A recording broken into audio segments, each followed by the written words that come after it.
Hello everyone, Radhe Radhe. 11 তারিখ ছিল জগন্নাথ দেবের স্নান যাত্রা, আর আমরা এখানে ভোরবেলা 5টার সময় ওঠার চেষ্টা করছিলাম কারণ মঙ্গল আরতি হচ্ছিল বলে। কিন্তু রাত 2টোর সময় ঘুমানোর ফলে আমাদের কারোরই এনার্জি ছিল না। ভোরে চড়ে 7টার সময় উঠে স্নানটা যে হোক করে সারলাম আমরা সবাই মিলে। ওরা ওখানে মালা গাচ্ছে আর আমার খুব টায়ার্ড ফিল হচ্ছিল বলে একটু বসেছিলাম, কারণ আগের দিন রাত থেকেই আমার খুব শরীরটা খারাপ ছিল, ঘুম হয়নি। আর ঘুমটা যে মানুষের জীবনে কতটা প্রয়োজন সেটা আমি অন্তত জানি। তারপর আমরা ভগবানের জন্য সবাই মিলে কীর্তন করার পর বসে গেছিলাম আবার মালা গাঁথতে, যেহেতু এখনও আরও কয়েকটা মালা লাগতো। যাত্রাটা কেন আমার কাছে স্পেশাল তোমাদেরকে বলছি। ফর দ্য ফার্স্ট টাইম আমি মালা গেঁথেছি, তাও ভগবানের জন্য। ভগবান আমার উপর এতটা কৃপা করেছে যে তার জন্য আমি মালা গেঁথেছি স্নান যাত্রার জন্য। আর সেই মালাটা বলরামকে পরানো হয়েছে। এই যে দেখো, এই দুটো মালা হচ্ছে চেরির মালা, যেটা রাই বানিয়েছে, আর এটা আমি বানিয়েছি। সত্যি বলতে জানি না কতটা কেমন হয়েছে, তবে আমার জীবনে প্রথম মালা গাঁথা। রাই সত্যি আমাকে হেল্প করেছে অনেক। ও আমাকে দেখিয়ে দিয়েছে দিদি এইভাবে করবে, তো সেইভাবেই করা। হয়তো এটা বেলফুল, হ্যাঁ বেলফুল আর গোলাপ ফুল দিয়ে এই মালাটা গাঁথা। আমার এত নিজেরই এত ভালো লেগেছে কি বলবো। আর ভগবানকে পরানোর পর তো খুবই সুন্দর লেগেছে, তোমাদেরকে দেখাবো কত সুন্দর লাগছিল ভগবানকে। আর এখানে হচ্ছে কানুপ্রিয়া বানিয়েছে একটা টিকলি, আর এরা এখানে মজ মস্তি করতে ব্যস্ত। যাই হোক, এই ফাঁকে আমাদের একটু প্রসাদ পেয়ে নিচ্ছিলাম আমরা সবাই, কারণ সকাল থেকেই কেউ কিছু খেয়ে নেই। তো খিচুড়ি প্রসাদ পেলাম সবাই দেখলে। আর এখানে এখন প্রিপারেশন হচ্ছে মানে জগন্নাথ দেবের স্নান যাত্রার জন্য। হয়তো ভাবছো যে আমরা এখনও কেন মন্দিরে যাইনি। আসলে আমরা যে প্রভুজিদের বাড়িতে ছিলাম তিনিই বলছিলেন যে তোমরা যেও না, কালকে রাত থেকে তোমরা অনেক মালা গেঁথেছো, খাটাখাটনি করেছো, আমাদের সেবা করার সুযোগ দাও, তারপর তোমরা যেখানে ইচ্ছা যেও। তো আমরা ভাবলাম সেই ভগবান মন্দিরে হোক আর বাড়িতেই হোক না কেন, আমরা তো ভগবানের সাথেই আছি, শরণাগতই আছি, তো আমরা এখানেই একটু এনজয় করি, তারপর নয় বেলায় মন্দিরে যাওয়া যাবে। আসলে জানো তো, কোনো কিছুই এমনি এমনি হয় না, ভগবান না চাইলে তো কিছুই হয় না। কারণ এই দিনকে এত গরম পড়েছিল কি বলবো। তো হয়তো ভগবান ভেবেছিল আমার 4টে সন্তান, আমার 4টে মেয়ে রাস্তায় কোথায় মাথা ঘুরে পড়ে যাবে, তার থেকে ভালো এই ঘরেই থাকুক, নৃত্য করুক, আমার সামনেই আছে, আমারই তো সেবা করছে, তার থেকে ঘরেই থাকুক। সত্যি বলছি, এত গরম পড়েছিল বলার মতো না। আমরা নৃত্য করছি, ঘেমে যাচ্ছি, কিন্তু তবু পাখাটা তো মাথার উপরে চলছিল। ভুজিদের একটা রুমে এসি ছিল, আর সেই এসি রুমে সবাই ছিল। আমাদেরও একটুখানি করে কষ্ট হচ্ছিল বলে আমরা এসি রুমে একবার করে হাওয়া খাচ্ছিলাম, আবার চলে আসছিলাম। হয়তো সেই কারণেই আমার এরকম ঠান্ডাটা লেগেছে। আর এই পুচকি মেয়েটাকে দেখো, কি মিষ্টি দেখতে না, আমাদের সাথে নৃত্য করছিল। এত ভালো লাগছিল ওকে দেখতে, একটা ছোট্ট রাইকিশোরী। আর এখানে হচ্ছে এখন পুষ্প অভিষেক হচ্ছে বলরাম, সুভদ্রা আর আমাদের যোগু মহারাজের। অবশেষে স্নানযাত্রা কমপ্লিট হলো, আর এখন আমরা সবাই মিলে বসেছি ভগবানের লীলা কথা শোনার জন্য।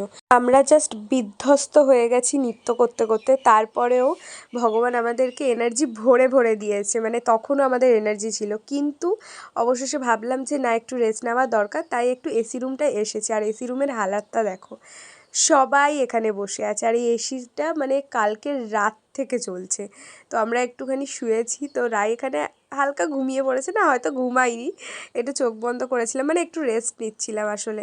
শরীর মানে সত্যি শরীরটা আর দিচ্ছিল না। তারপর আমরা প্রসাদ পেতে বসে গেলাম, আর রাই এখানে আনন্দে আছে, কারণ আজ খুব ভালো ভালো প্রসাদ পাবো জগন্নাথ মহারাজের। ভগবানের প্রসাদ মানে প্রত্যেক কটা আইটেমই খুব সুন্দর ছিল।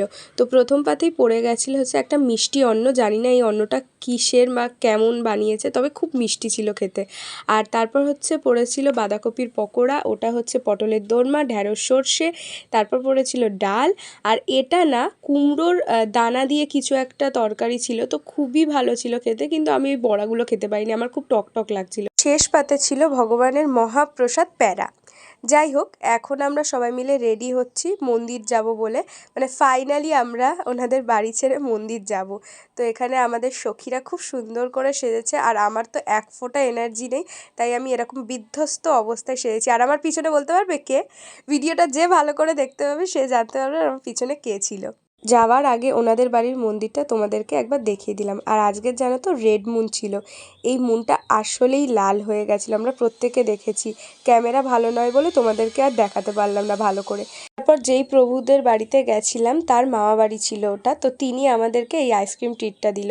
আর তোমরা প্লিজ একটু আমার ব্যাকগ্রাউন্ড মানে সাউন্ডগুলো একটু ম্যানেজ করে নিও, কারণ আমার বাড়ির পাশে কাজ চলছে, তো একটু আওয়াজ আসতে পারে। আইসক্রিম খাওয়ার পর তারপরে আমরা চলে এসেছিলাম নামহট্ট ভবনে। আজকে আমরা এখানেই থাকবো, আজকে রাতটুকু জাস্ট, কালকে সকাল হলেই আমরা বেরিয়ে যাব আমাদের যে যার বাড়ির উদ্দেশ্যে। এই যে এখানে এখন আমরা ব্যাগপত্রগুলো রেখে দিচ্ছি, যাচ্ছি ভগবানের দর্শনে। আমরা টাইম কেউই দেখে বেরোয়নি, তো 8:30 বেজে যাওয়াতে মন্দিরও বন্ধ হয়ে গেছিলো, তো দর্শন তো আজকে হয়নি, আমরা সকালের দর্শন করে নেব ঠিক। কিন্তু এখানে আরেকটা টুইস্ট হচ্ছে, এখন প্রত্যয় প্রভু আর রায়ের মধ্যে একটু ঝগড়া হয়েছে, মানে ভাই বোনের মধ্যে একটু ঝগড়া হয়েছে। আর ভগবানের ধামে এই ঝগড়া টিকে থাকারও নয়, তাই ঠিক মানিয়ে নিয়েছে দাদা তার বোনকে। এখন যেহেতু মানিয়ে নিয়েছে, রাই হচ্ছে আমাদের এখন মডেল, সে কিন্তু এখন ফটোশ্যুটে লেগে পড়েছে। ওখানে রাই আর কোয়েল এখন একটু ফটো টটো নিচ্ছে, আমি একটু এখানে এক কোণে এসে বসে আছি, কারণ আমি বলছিলামই আমার শরীরটা কেন জানি না দিচ্ছিল না, ভালো লাগছিল না শরীরটা। তবে ঠিক আছে চলো, মানে প্রভুর নাম নিয়ে ঠিক যাচ্ছিলাম। আর সত্যি বলতে গেলে পুরো ট্রিপটায় আমরা খুব মজা করেছি। প্রভু যেহেতু ধামেই থাকে, তাই আমরা 3টে মেয়ে মিলে ওনাকে ছাড়তে এসেছিলাম ওনার রুমে। আর উনি থাকেন গোশালায়। গোশালায় গোমাতারা কিন্তু এখন নিশ্চিন্তে ঘুমাচ্ছে, আর আমাদেরই 3টে বান্দারিয়ার চোখে ঘুম নেই। তো এরপরে যেটা হয়েছিল সেটা নাই বা বললাম, এত ভয় পেয়েছি, দৌড়ে সব পালিয়ে গেছি আমরা এখান থেকে। তো যাই হোক, তারপরের দিন সকালবেলায় আমরা খুব বিধ্বস্তভাবে উঠি, আর আমাকে দেখো মানে যেন কত জন্মের ঘুম ঘুমিয়েছি। তো এখন এখান থেকে স্নান টান করে আমরা মন্দির দর্শন করে বেরিয়ে যাব বাড়ির উদ্দেশ্যে। ব্লগ ভিডিওটা না অনেকটা লং হয়েছে, তো তোমরা প্লিজ ধৈর্য নিয়ে দেখো, কারণ আমার খুব ভালো লাগবে। আমার খুব প্রিয় একটা ব্লগ হয়েছে, মানে আমি এইভাবে ভক্তদের সাথে কখনোই মায়াপুরে আসিনি।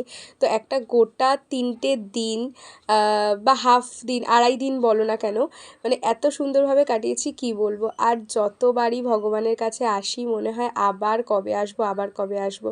তো এইটা হচ্ছে 12 তারিখ, আমি দর্শন করাচ্ছি তোমাদেরকে পঞ্চতত্ত্বের, আর এটা হচ্ছে ভগবানের দর্শন করাচ্ছি অষ্টসখী নিয়ে। তো এখানে আমরা সবাই একটু নৃত্য করছিলাম, ভগবানের কাছে এসেছি আর নৃত্য করব না, তা আবার হয় না।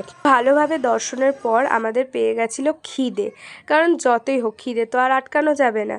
তো এবারে আমরা একটু বেরিয়ে গেছিলাম খাওয়ার উদ্দেশ্যে। তো কী খাবো, তো পরোটা খাবো। এখানে এক প্রভু পরোটা বানায়, আর এই পরোটা নাকি খুব ভাইরাল, মানে প্রভুর পরোটা। তো যাই হোক, এখন পরোটা প্রসাদ পেয়ে আমরা মন্দির দেখতে দেখতে বেরিয়ে যাচ্ছি মন্দির প্রাঙ্গণ ছেড়ে, মায়াপুর ছেড়ে। তো না জানি আবার কবে আসবো, কবে আবার ভগবান ডাকবে, কিন্তু যতবারই আসি না কেন বারবারই মনে হয় যে এখানেই থেকে যাই আর না যাই। এই স্নান যাত্রার পর এবারে আমাদের যোগু মহারাজ পড়বে জ্বরে, কারণ এত ভক্তরা স্নান করিয়েছে যে উনি এবারে 15 দিন জ্বরে থাকবে, অসুস্থ থাকবে। তো এরপর আবার উনি আমাদেরকে রথযাত্রায় দর্শন দেবে। তো তোমরা সবাই জগন্নাথের জন্য প্রার্থনা করো। আমার ভিডিওতে না 1K ভিউয়ার্স ছাড়িয়ে যায়, কিন্তু তোমরা এরকম কেন বলো তো? একটুখানি লাইক করো না, যারা ভাইরাল তাদেরকে বেশি করে লাইক করো। আমরা যারা কষ্ট করে এই ভিডিওগুলো বানাই, একটু ভিডিওতে লাইক করতে কি হয়? তো যাই হোক, তোমরা প্লিজ পেজটাকে ফলো করে দিও, ভালো লাগলে লাইক কমেন্ট শেয়ার করতে ভুলো না। দেখা হবে নেক্সট ব্লগে। হরে কৃষ্ণা।